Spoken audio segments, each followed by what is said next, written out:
सज्जनों, जीवन में कभी कभी ऐसा भी होता है कि सोचा था कुछ और हो गया कुछ और। बहुत कम ऐसा होता है कि जो हम चाहते हैं बिल्कुल वैसा हो। प्यारे सज्जनों, बहुत बार ऐसा होता है कि जो कुछ हम चाहते हैं बिल्कुल उसके उलट हो जाता है।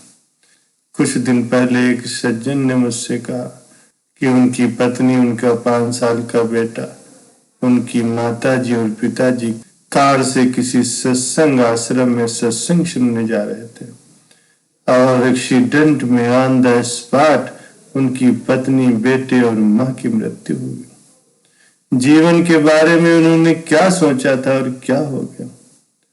उस सज्जन ने कहा, मैं भगवान से बहुत नाराज हूं। जिस महात्मा के सत्संग को मेरा परिवार सुनने जा रहा था, उनके आश्रम में उनके दर्शन करने जा रहा था, उन महात्मा जी पर मुझे बहुत गुस्सा है। मैंने उनकी फोटो निकाली, उनको अपने पैरों से रौंदा। उन सज्जन का एक ही सवाल था, मैंने जब किसी के साथ बुरा नहीं किया तो फिर भगवान ने मेरे साथ ऐसा क्यों किया। प्यारे सज्जनों, बचपन से हमने सीखा व सुना है कि हमारे जीवन में जो कुछ भी हो रहा है वो परमात्मा की मर्जी से हो रहा है।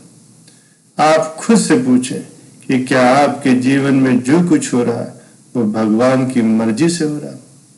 प्यारे सज्जनों, दुनिया तो भगवान की मर्जी से ही चल रही है, मगर हमारा जीवन हमारे कर्मों के अनुसार चल रहा है। हम अपना भाग्य स्वयं ही लिखते हैं। प्यारे सज्जनों, परमात्मा कभी भी किसी के साथ बुरा नहीं करता। हम सभी एक बात जानते हैं कि जैसा कर्म वैसा फल। इस संसार में जो कुछ भी हो रहा है वो परमात्मा की मर्जी से हो रहा है और हमारे जीवन में जो कुछ हो रहा है वो सब हमारे कर्मों के फल है। हम अलग अलग कर्म करते हैं। कुछ कर्म हमारे बहुत अच्छे होते हैं, कुछ औसत होते हैं और कुछ बीच बीच में हम उल्टे सीधे भी कर्म कर देते हैं। जब हमारे कर्म एक समान नहीं है तो फिर हमारा भाग्य भी एक समान कैसे हो सकता है। प्यारे सज्जनों, जो कुछ भी होता है वो सब हमारे कर्मों का ही फल है। अगली बार जब कभी भी आपका मन कहे आपके साथ ऐसा क्यों हुआ, तो उंगली ईश्वर की तरफ नहीं बल्कि स्वयं अपने ऊपर जानी चाहिए। यही जीवन का नियम है। अगर मैंने ऐसा कोई कर्म किया जिससे दूसरे का मन शांत हुआ, उसे सुख मिला, तो समझ लो शांति और सुख मेरे भाग्य में भी आना है। तो ध्यान रहे, इस भाग्य में कुछ बदलना है, कुछ ठीक करना है, तो फिर उंगली अपनी खुद पे उठानी है। दोष हमारे कर्मों का होता है। प्यारे सज्जनों, एक बार की बात है, एक शिव भक्त मंदिर में जाता है। पैरों में उसके महंगे और नए जूते होते हैं, तो वो मंदिर के बाहर ये सोचता है कि इन जूतों को मैं कहाँ रखूं। यदि मैं इन्हें बाहर उतार देता हूं तो इन्हें कोई न कोई उठा ले जाएगा और मेरा मन अंदर पूजा में भी नहीं लगेगा। उसका सारा ध्यान जूतों पर ही रहेगा। तभी उसे बाहर बैठा एक भिखारी दिखाई देता है। वो धनी आदमी उस भिखारी के पास जाता है, उससे कहता है कि भाई, मेरे जूतों का ध्यान रखना। जब तक मैं पूजा करके वापस ना आ जाऊं तब तक आप जाना नहीं। ये सुनकर के भिखारी हाँ कर देता है। अंदर पूजा करते समय धनिक सोचता है कि हे प्रभु, आपने एक ऐसा असंतुलित संसार बनाया, किसी को इतना धन दिया कि वो पैरों तक में महंगे जूते पहनता है, तो किसी को अपना पेट भरने के लिए भीख तक मांगनी पड़ती। कितना अच्छा होता कि सभी एक समान हो जाते। वो धनी व्यक्ति निश्चय करता है कि वो बाहर आकर के उस भिखारी को 100 रुपए का एक नोट देगा।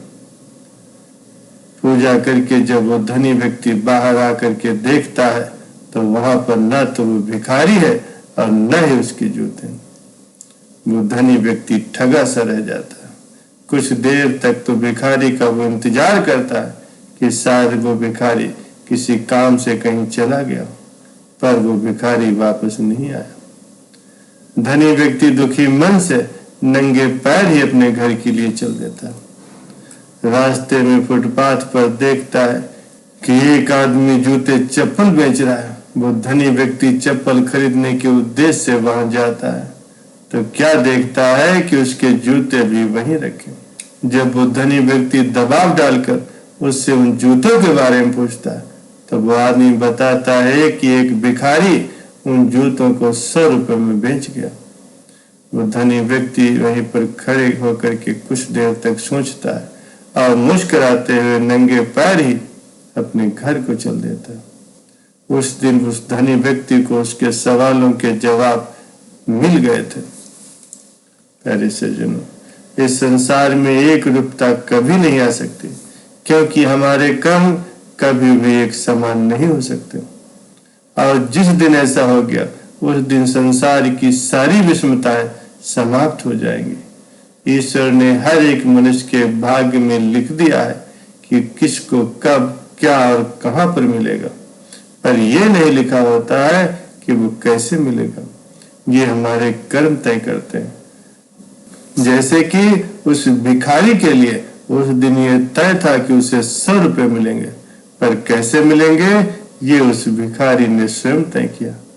प्यारे सज्जनों, हमारे कर्म ही हमारा भाग्य, यश अपयश, हानि लाभ, जय पराजय, दुख शोक और लोक परलोक तक को तय कर देते हैं। हम इसके लिए ईश्वर को कभी दोषी नहीं ठहरा सकते, क्योंकि जो कुछ होता है वो हमारे कर्मों के ही फल है।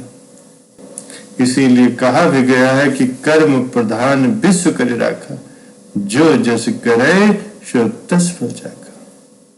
हमारे कर्मों के हम स्वयं ही जिम्मेदार हैं, इसमें किसी का भी दोष नहीं। हम जैसा कर्म करते हैं वैसा ही हमारा जीवन हो जाता है।